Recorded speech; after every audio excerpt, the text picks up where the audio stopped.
Hello, Leon here from backintelligence.com, where we help people manage their back pain from home on their own, as well as help them fix their postures. And if you're not subscribed to this YouTube channel yet, make sure you hit the subscribe button to keep getting back pain tips. Now today I'm going to be talking about what may seem to be a controversial subject. Is yoga good for your back pain or not?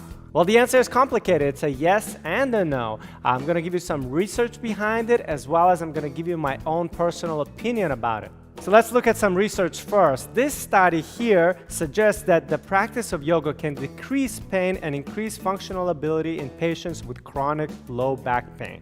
However, on the flip side, another study stated that a considerable proportion of yoga practitioners experienced injuries or other adverse events. Now, what do we here at Back Intelligence think about the practice of yoga for back pain? Well, I talked to some of the doctors on our team, and all the doctors agreed that general yoga can be good for some back pain relief. We wrote an extensive article on this subject on our blog, so I'm going to read to you right now some of the pros and cons of doing yoga for back pain from that article. Well, it helps to restore flexibility and mobility. It can help improve your strength and endurance. It can also improve your balance and stability. It helps improve overall posture and body alignment, promotes muscle relaxation and flexibility throughout the body, and reduces stress and improves mood. So these are all good pros. But let's look at some of the cons now. The cons of doing yoga for back pain. It has the potential to worsen back pain if certain poses are performed, or if poses are performed incorrectly.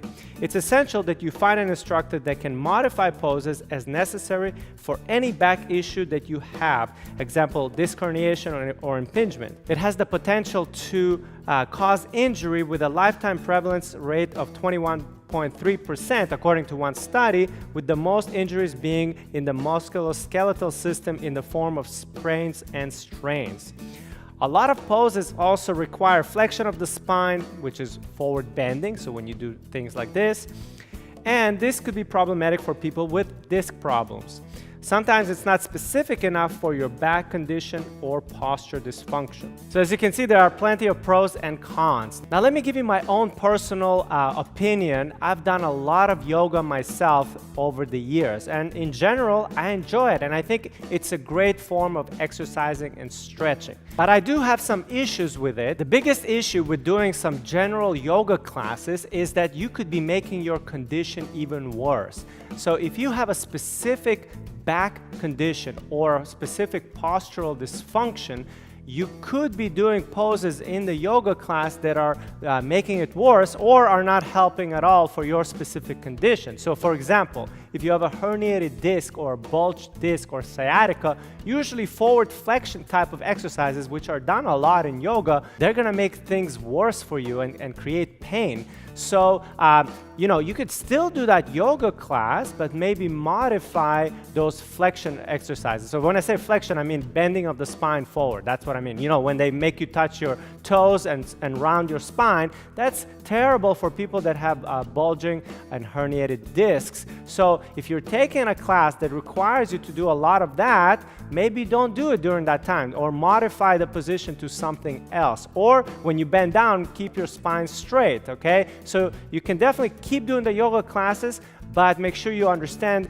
what your specific condition is and what you should avoid for your condition. And let's say you have a specific postural dysfunction, like your neck juts out forward and your shoulders are rounded, then some of the poses in your yoga class may not actually be helping for that specific condition. So for example, for rounded shoulders, you need to strengthen your low to mid trapezius muscles, as well as stretch your chest muscles. So if there are a lot of hamstring stretches or a lot of cobras, that may not necessarily help your specific postural problem. So I'm not saying yoga isn't bad, but you probably want to do some other specific postural exercises for your specific condition. That's what I'm saying. Or maybe find yoga classes that include more of those poses that will help your specific back pain or your specific posture.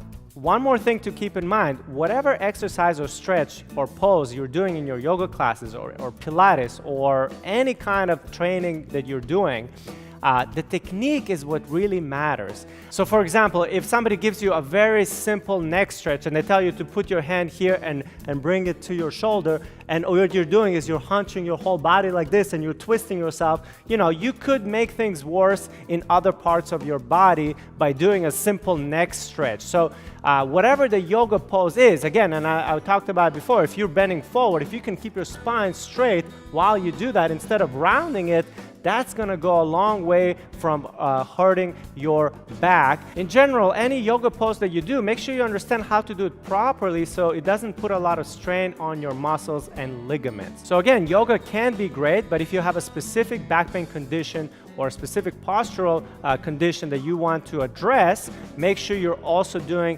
other exercises outside of the yoga classes that are specifically going to help you to fix those imbalances. Lastly, you are the best judge at whether yoga is good for you or not, or what exercise works for you or not.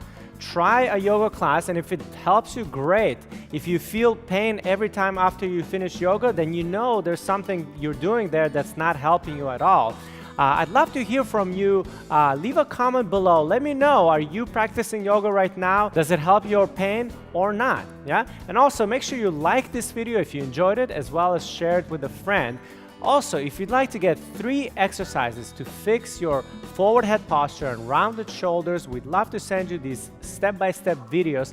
There's going to be a link to get them somewhere here on the video, or there's going to be a link in the description below. I'm going to send you these videos right away to your inbox.